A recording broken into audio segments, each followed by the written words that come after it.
Hello student, मेरे channel Rajan math and GK GS में आपका स्वागत है। देखिए, हम लोग कक्षा 10th के मैथ का पहला चैप्टर वास्तविक संख्याएं पढ़ने जा रहे हैं।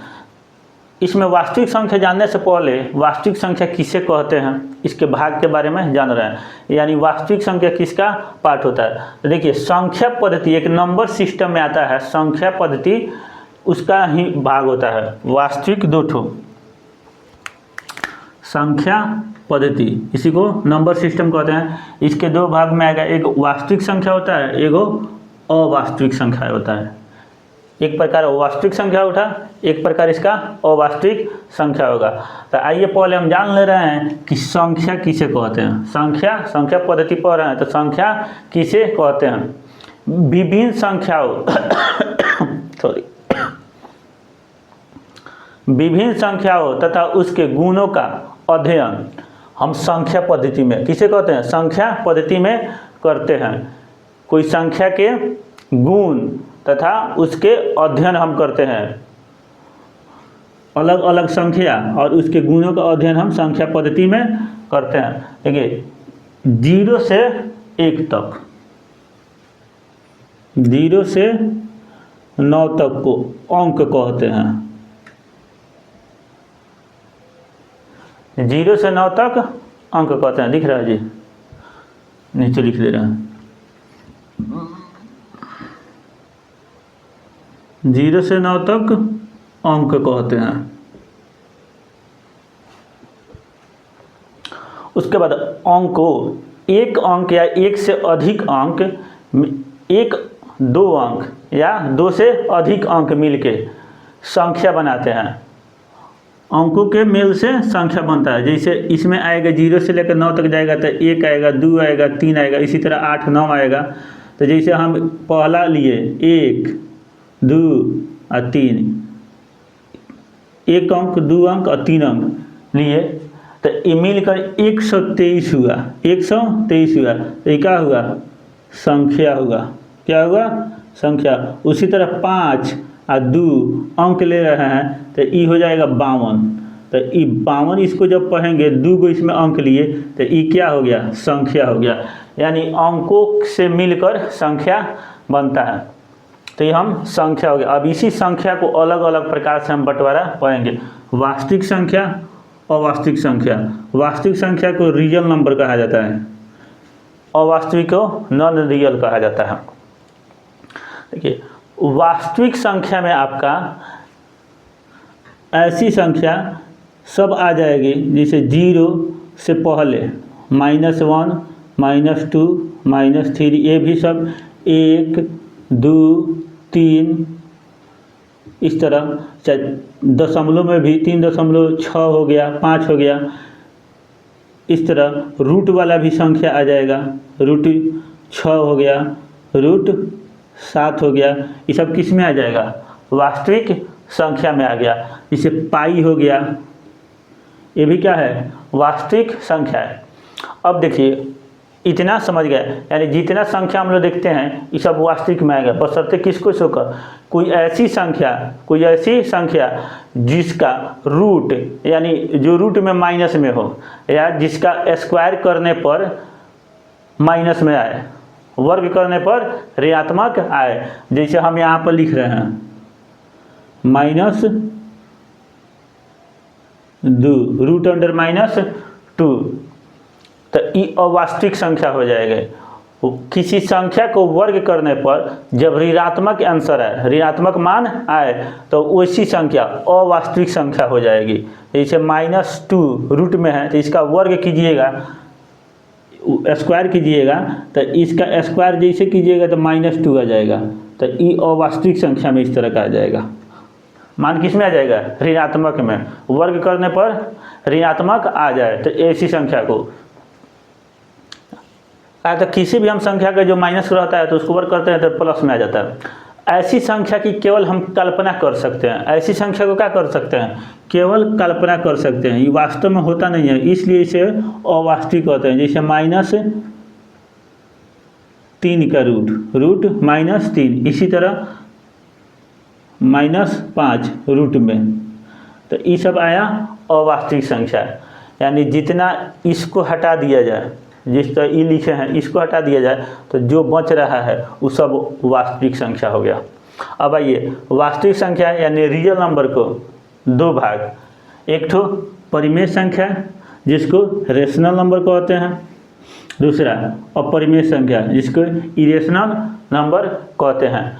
परिमेय संख्या उसे कहते हैं किसी संख्या को जब हम p/q के रूप में लिख दें, p/q के रूप में लिख पाएँ उसे हम परिमेय संख्या कहेंगे। इसमें शर्त है q बराबर नॉट इक्वल टू 0, यानी q 0 नहीं होना चाहिए। ये नीचे देखिए, यानी हर 0 नहीं होना चाहिए, तो उसे परिमेय संख्या कहेंगे। अब जी इसके एग्जाम्पल में जैसे देखिए कौन कौन आ सकता है, जैसे 5/7 लिखे p/q के रूप में हो गया, बटा के रूप में, ये भी हो सकता है।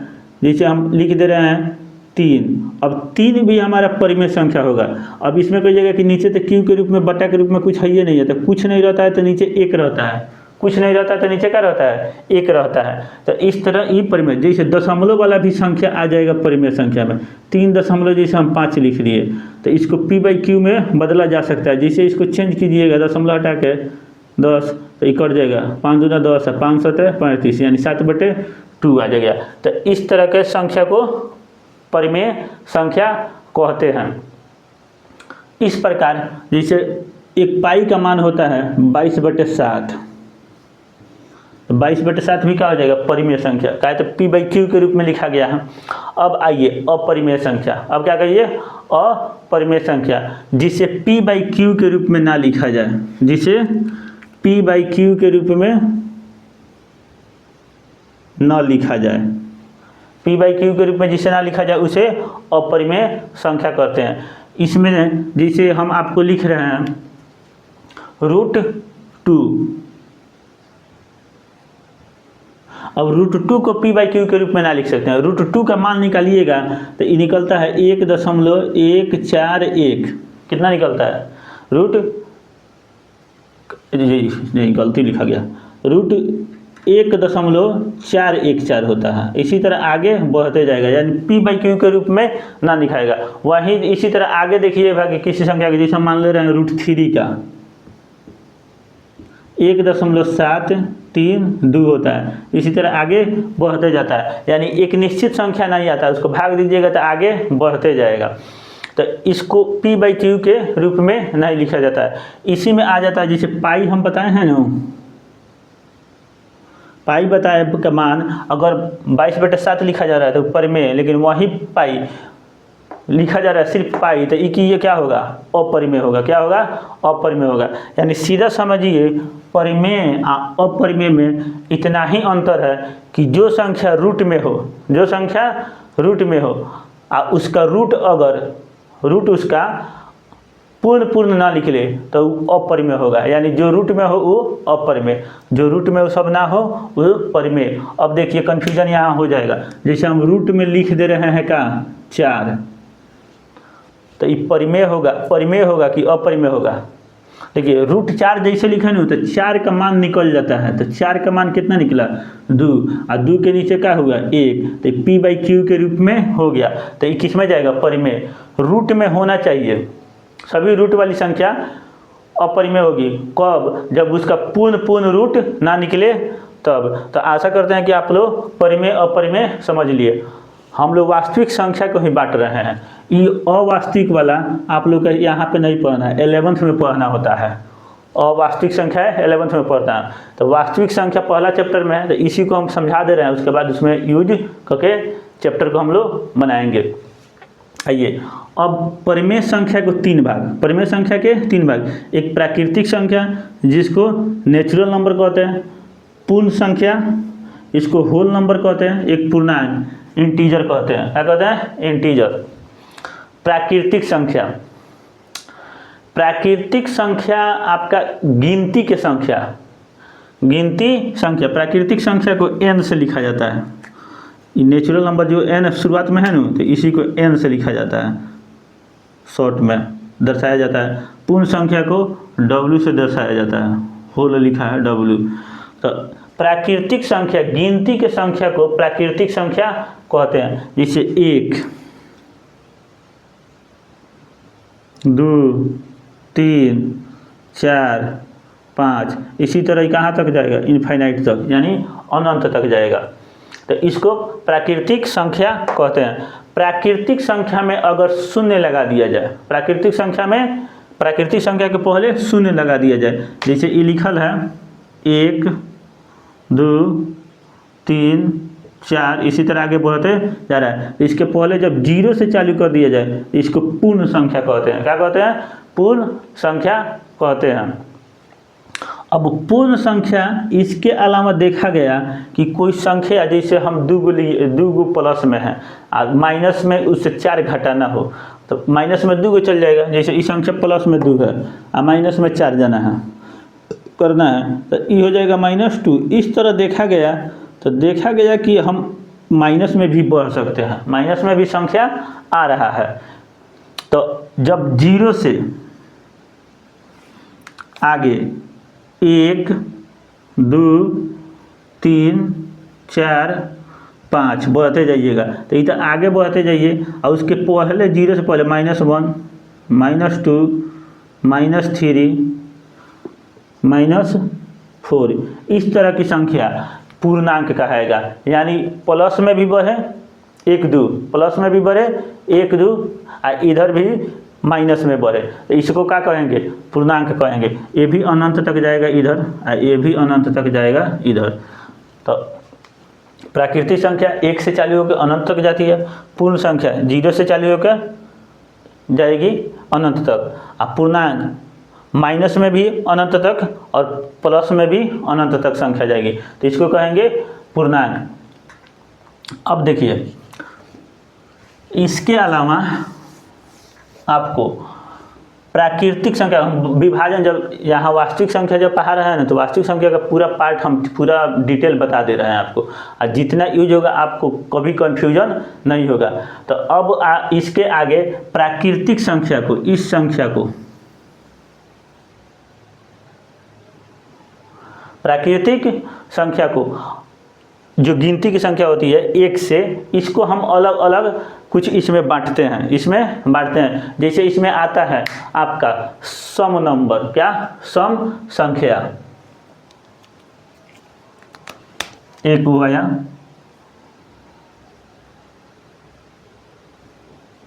सम संख्या, इंग्लिश में इसको इवन नंबर बोलते हैं। क्या बोलते हैं? Even number.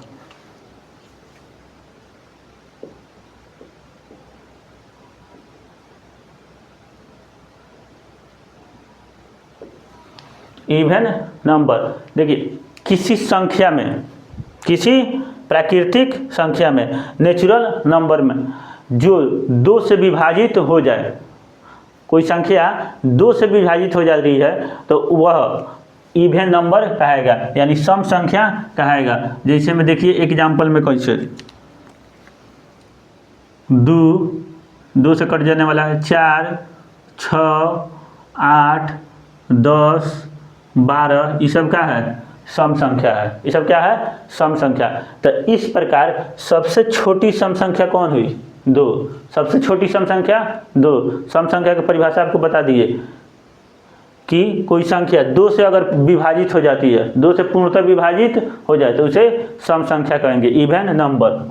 सबसे छोटी संख्या कौन सी हो जाए? सम में सबसे छोटी सम संख्या 2। इस प्रकार एक और भी होता है विषम संख्या। कौन? विषम संख्या। दूसरा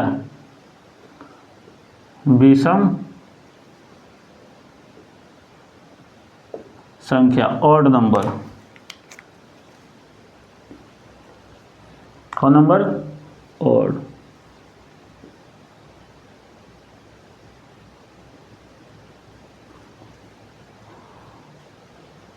ऑड नंबर। देखिए, जो संख्या 2 से पूर्ण न विभाजित हो, तो उसे हम विषम संख्या कहते हैं। विषम संख्या कहते हैं। इसमें जैसे देखिए कौन कौन हो जाएगा आपका 1, 2 से नहीं कटने वाला है, 3 2 से नहीं कटने वाला है, 5 7 9 11 2 से नहीं कटने वाला है। तो ये हो गया आपका विषम संख्या, यानी सम संख्या में देखिएगा तो जो जो छूटल है वही का हो गया विषम संख्या। 2 संख्या से 2 से जो ना कटे उसे विषम संख्या कहते हैं। इसके अलावा आपका आ जाता है अभाज्य संख्या। कौन सा? अभाज्य संख्या।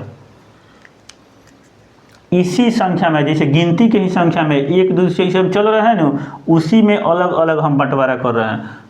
तीसरा आ गया अभाज्य संख्या।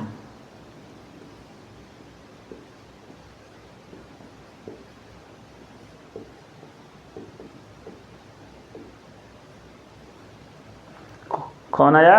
अभाज्य संख्या। इसी को हम दूसरा नाम से भी जानते हैं, रूढ़ संख्या के नाम से। क्या नाम से जानते हैं? रूढ़ संख्या। अंग्रेजी में इसको प्राइम नंबर कहते हैं। क्या कहते हैं? Prime number.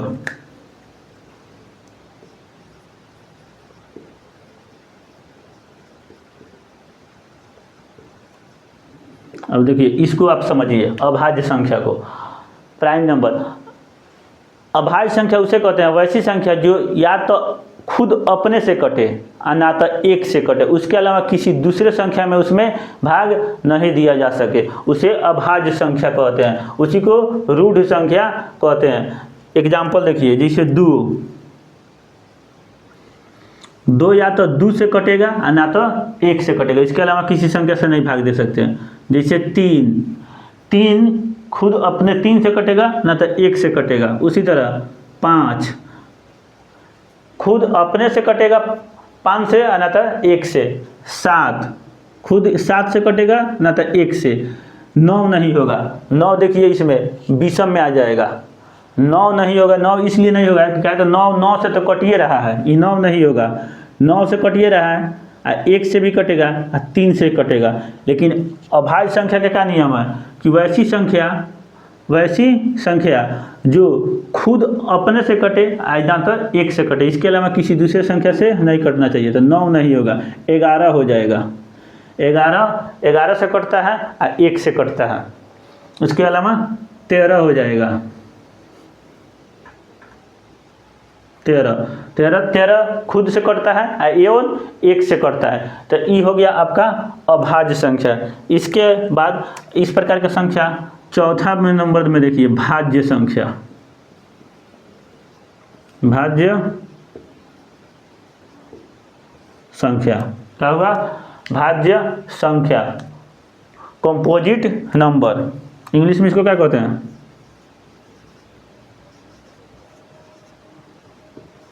Composite number. Composite number. तो भाज्य संख्या जो खुद और 1 के अलावा किसी अन्य दूसरी संख्या से कट जाए तो उसको क्या कहेंगे? भाज्य संख्या। जैसे आप गिनती यहाँ पर देखिए, 1 जैसे है तो ये खुद अपने से कटता है, 2 भी है खुद और 1 से कटता है, 3 भी खुद 3 से कटेगा ना तो 1 से कटेगा। तो इन तीनों में 1 2 3 में आपका कोई ऐसा संख्या नहीं है कि जो दूसरे से कटे। तो एक 4 है जो खुद 4 से कटता है और 1 से कटता है, इसके अलावा ये 2 से भी कटता है। तो इस प्रकार भाज्य संख्या के पहला कौन होगा? 4। क्या हो जाएगा? 4। उसके बाद देखिए 5 खुद 5 से कटता है और 1 से कटता है, तो ये नहीं होगा। 6 देखिए, 6 खुद 6 से कट जाता है, 1 से कट जाता है, उसके अलावा 3 से भी 6 कटता है। तो भाज्य का नियम ये है कि खुद अपने से कटे और 1 के अलावा किसी अन्य दूसरी संख्या से कट जाए, यानी विभाजित हो जाए।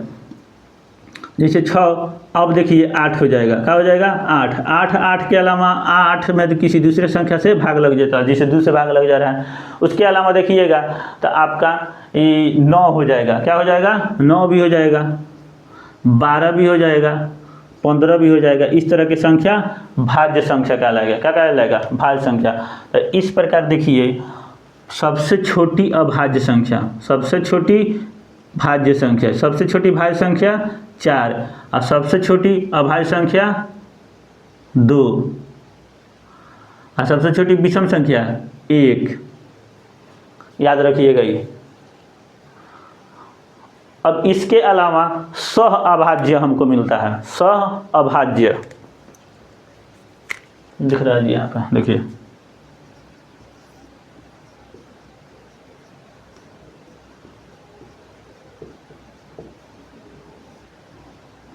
सह अभाज्य संख्या को प्राइम नंबर कहते हैं, इंग्लिश में को नंबर, को प्राइम नंबर। देखिए इसका नियम है, ऐसी दो संख्याएं, 2 या 2 से अधिक, 2 हो चाहे 2 से अधिक हो, 3 4 कुछ भी हो सकता है, जिसका HCF 1 आए, जिसका HCF 1 आए। नहीं समझ आया? देखिए ऑप्शन हम उदाहरण दे रहे हैं, जैसे देखिए ऐसी दो संख्याएं जिसका HCF 1 आए, यानी एक के अलावा HCF मतलब सबसे बड़ी संख्या जो दोनों संख्या को या 2 से अधिक संख्या को भाग से दिया जा सके, उसे HCF कहते हैं। यानी एक के अलावा किसी दूसरे संख्या से ना कटे। जैसे उदाहरण में देखिए यहाँ पे आज 4 और 7, ये 2 को हम संख्या ले रहे हैं। 4 और 7 का HCF निकालिएगा, HCF मतलब महत्तम समापवर्तक, तो इसका 1 आएगा। यानी 4 और 7 में कौन ऐसी संख्या है जो दोनों को विभाजित कर दे?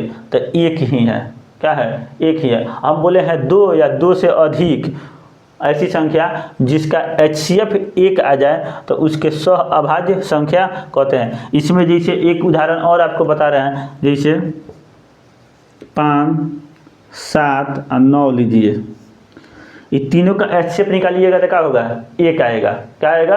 1 आएगा। इसलिए ये तीनों संख्याएं, तीनों अंक ये क्या हुआ? सह अभाज्य हुआ। क्या हुआ? आपस में क्या है? सह अभाज्य, यानी किसी दूसरे से नहीं कट पाने वाला है। तो ये क्या हुआ? सह अभाज्य हुआ। इसके अलावा एक प्रकार के और संख्या होता है आपका, उसको कहते हैं हम युग्म अभाज्य संख्याएं। युग्म अभाज्य संख्याएं।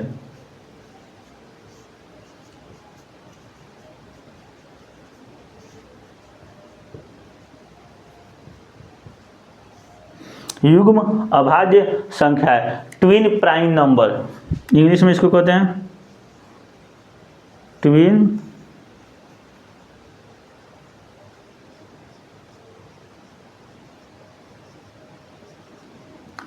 Prime number. इसमें देखिए अभाज्य संख्याओं के ऐसा युग्म मतलब जोड़ा, ट्विन प्राइम युग्म अभाज्य संख्या, युग्म मतलब क्या है? जोड़ा, ईगो है, अभाज्य है। तो ऐसी अभाज्य संख्या का जोड़ा, ऐसी अभाज्य संख्या का जोड़ा जिसके बीच में 2 का अंतर हो। कितना का अंतर? 2 का अंतर। अब ऐसा अभाज्य संख्या खोजिए जिसके बीच में अंतर कितना हो? 2 का अंतर हो, तो उसे हम ट्विन प्राइम नंबर कहते हैं। ट्विन प्राइम नंबर कहते हैं। अब जैसे हम देखिए एग्जाम्पल में आपको बता रहे हैं, एग्जाम्पल में जैसे अभाज्य संख्या 5 है, 5 का है? अभाज्य संख्या है, और 7 भी का है? अभाज्य संख्या है। तो ये हम जोड़ा बनाए एक पेयर, ये दोनों के बीच में कितना का अंतर है? 2 का अंतर है। कितना का अंतर है? 2 का अंतर है। उसी तरह 11 और 13 दोनों अभाज्य संख्या है। अभाज्य संख्या यही नहीं था जो किसी दूसरे संख्या से ना कटे, किसी दूसरे संख्या से ना कटे, या तो खुद से कटे ना तो 1 से कटे। तो 11 13 अभाज्य संख्या है, इसमें अंतर कितना का है? 2 का अंतर है। कितना का अंतर है? यहाँ भी 2 का अंतर है। इस तरह 29 31 भी हो सकता है, नीचे दिख रहा है 29, देखिए यहाँ पे लिख दे रहा 29 और 31, ये भी पेयर बन सकता है। इसमें कितना का अंतर है? 2 का अंतर है। तो ये हो गया अभाज्य युग्म संख्या। इस प्रकार हमने संख्या पद्धति के जो बंटवारा हुआ, हमको पढ़ना क्या था? वास्तविक संख्याएं पढ़ना था। वास्तविक संख्याएं में को बांटिएगा तो परिमेय अपरिमेय, जिसे पी क्यू के रूप में लिखा जाए उसे परिमेय, जिसे पी क्यू के रूप में ना लिखा जाए उसे अपरिमेय। यानी जो रूट में लगभग संख्या, जो रूट में संख्या रहता है जिसका पूर्ण रूट ना निकले तो उसे क्या कहेंगे? अपरिमेय कहेंगे। जैसे यहाँ पर अगर रूट में हम 4 लिख देते हैं ना